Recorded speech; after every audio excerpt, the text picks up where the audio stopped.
আমরা আলোচনা করব মিয়োসিস কোষ বিভাজন সম্পর্কে। মিয়োসিস কোষ বিভাজন সংজ্ঞাটা নিশ্চয়ই তোমাদের মনে আছে। সেখানে কি বলা হয়েছিল? সেখানে বলা হয়েছিল এই পদ্ধতিতে অর্থাৎ মিয়োসিস কোষ বিভাজন পদ্ধতিতে 2n সংখ্যক ক্রোমোজোম বিশিষ্ট কোষ থেকে n সংখ্যক ক্রোমোজোম বিশিষ্ট কোষ উৎপন্ন হয়। মানে কি না, মানে ডিপ্লয়েড সেট অফ ক্রোমোজোম থেকে তৈরি হয় হ্যাপ্লয়েড সেট অফ ক্রোমোজোম। আর এটি হতে গেলে কোষকে কিন্তু কোষ বিভাজনের দুটি উপদশা কাটিয়ে আসতে হয়। আর সেই দুটি উপদশা কি কি না, প্রথমটি হলো মিয়োসিস 1 এবং দ্বিতীয়টি মিয়োসিস 2। মিয়োসিস 1 এর ভাগগুলি হলো প্রোফেজ 1, মেটাফেজ 1, অ্যানাফেজ 1 এবং টেলোফেজ 1। আর মিয়োসিস 2 এর ভাগগুলি হলো প্রোফেজ 2, মেটাফেজ 2, অ্যানাফেজ 2 এবং টেলোফেজ 2। মাইটোসিস ও মিয়োসিস কোষ বিভাজন কিন্তু প্রায় একই রকম, কিন্তু তবুও আমরা বেশ কিছু পার্থক্য দেখতে পাই। মূলত মাইটোসিস কোষ বিভাজনে একটি মাতৃকোষ থেকে তৈরি হয় দুটি অপত্য কোষ, সেখানে এই মিয়োসিস কোষ বিভাজনের ফলে একটি মাতৃকোষ থেকে তৈরি হয় 4টি অপত্য কোষ। মিয়োসিস কোষ বিভাজনে মাতৃকোষ এবং অপত্য কোষের ক্রোমোজোম সংখ্যা কিন্তু একই থাকে। উল্টো দিকে মিয়োসিস কোষ বিভাজনে মাতৃকোষের ক্রোমোজোমের কিন্তু অর্ধেক সংখ্যক ক্রোমোজোম তৈরি হয় অপত্য কোষে। এখন আমরা মিয়োসিস 1 এর বিভিন্ন দশা সম্পর্কে একটু জেনে নেব।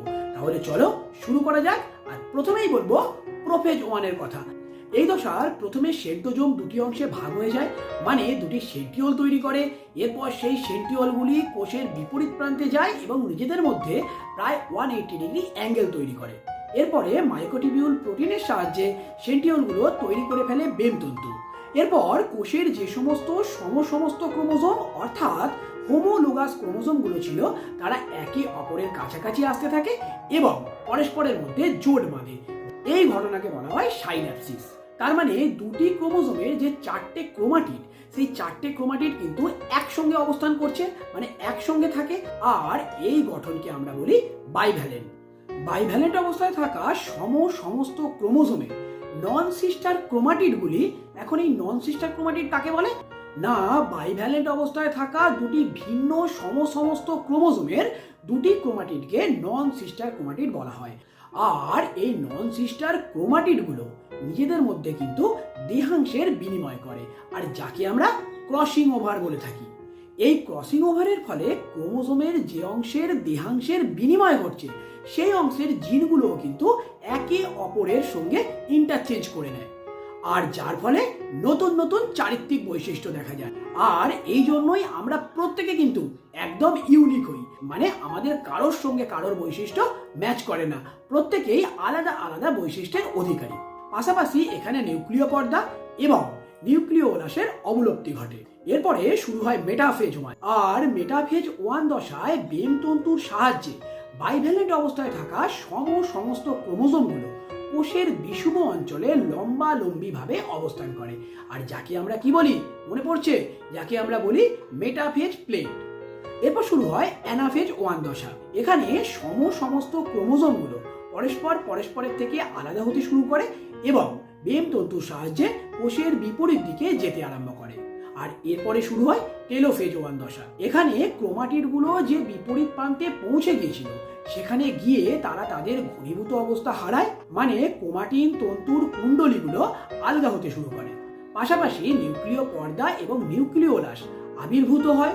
বেমতন্তু আস্তে আস্তে বিলুপ্ত হতে থাকে। আর এরপর শুরু হয় সাইটোকাইনেসিস, যেখানে প্রাণী কোষে ক্লিভেজের মাধ্যমে দুটি আলাদা কোষ তৈরি হয় এবং উদ্ভিদ কোষে সেল প্লেট গঠনের মাধ্যমে সাইটোপ্লাজম দুভাগে ভাগ হয় এবং দুটি অপত্য তৈরি হয়। আর এই অপত্যগুলোতে, মানে প্রাণী কোষেই বলো বা উদ্ভিদ কোষেই বলো, এই অপত্যগুলোতে কিন্তু মাতৃকোষের অর্ধেক সংখ্যক ক্রোমোজোম বিশিষ্ট কোষ তৈরি হয়। তার মানে কি, তার মানে আমরা একটা কোষ থেকে কিন্তু মিয়োসিস 1 পদ্ধতিতে দুটি কোষ তৈরি হতে দেখলাম, যে দুটি কোষের ক্রোমোজোম সংখ্যা মাতৃকোষের অর্ধেক। আর এরপর শুরু হয় মিয়োসিস 2, যেটি কিন্তু মাইটোসিস কোষ বিভাজনের মতো পুরোপুরি একই রকম ভাবে হয়। অর্থাৎ প্রথমেই প্রোফেজ 2 দশায় সেন্ট্রোজোমটি দুটি ভাগে ভাগ হয়, মানে দুটি সেন্ট্রিওল উৎপন্ন করে। তারপর সেই সেন্ট্রিওল দুটি কোষের বিপরীত প্রান্তে যায়, সেখানে এসে যোগ দেয় মাইক্রোটিবিউল প্রোটিন এবং এই মাইক্রোটিবিউল প্রোটিনকে সঙ্গে নিয়ে তৈরি করে বেমতন্তু। পাশাপাশি নিউক্লিয় পর্দা এবং নিউক্লিয় ওলাস সম্পূর্ণভাবে বিলুপ্ত হয়। এরপরে শুরু হয় মেটাফেজ 2 দশা, যে দশায় বেমতন্তুর মধ্যে আটকে থাকা ক্রোমোজোমগুলো কোষের বিষুব অঞ্চলে লম্বালম্বিভাবে অবস্থান করে, আর যাকে আমরা কি বলি, মেটাফেজ প্লেট। আর এরপর শুরু হয় অ্যানাফেজ 2 দশা, যে দশায় ক্রোমোজোমগুলো নিজেদের মধ্যে বিচ্ছিন্ন হয়ে যায় এবং তৈরি করে দুটো আলাদা আলাদা ক্রোমাটিড। সেই ক্রোমাটিডগুলো বেমতন্তুর সাহায্যে কোষের বিপরীত দিকে অগ্রসর হতে আরম্ভ করে, যাকে আমরা বলি অ্যানাফেজীয় চলন। আর এরপর একদম শেষ দশা অর্থাৎ টেলোফেজ 2 দশা, যেখানে নিউক্লিয়াস এবং নিউক্লিয় পর্দার আবার আবির্ভাব ঘটে এবং ক্রোমাটিডগুলো তাদের ঘনীভূত অবস্থা হারায়, মানে তারা আবার আস্তে আস্তে ক্রোমাটিন জালিকায় পরিণত হতে শুরু করে।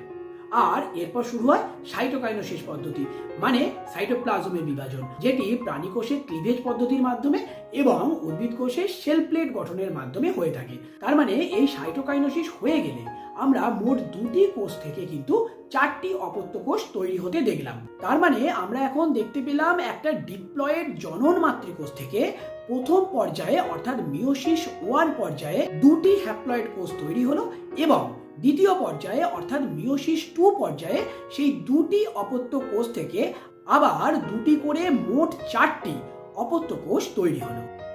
আর এটাই হলো মিওসিস কোষ বিভাজন পদ্ধতি।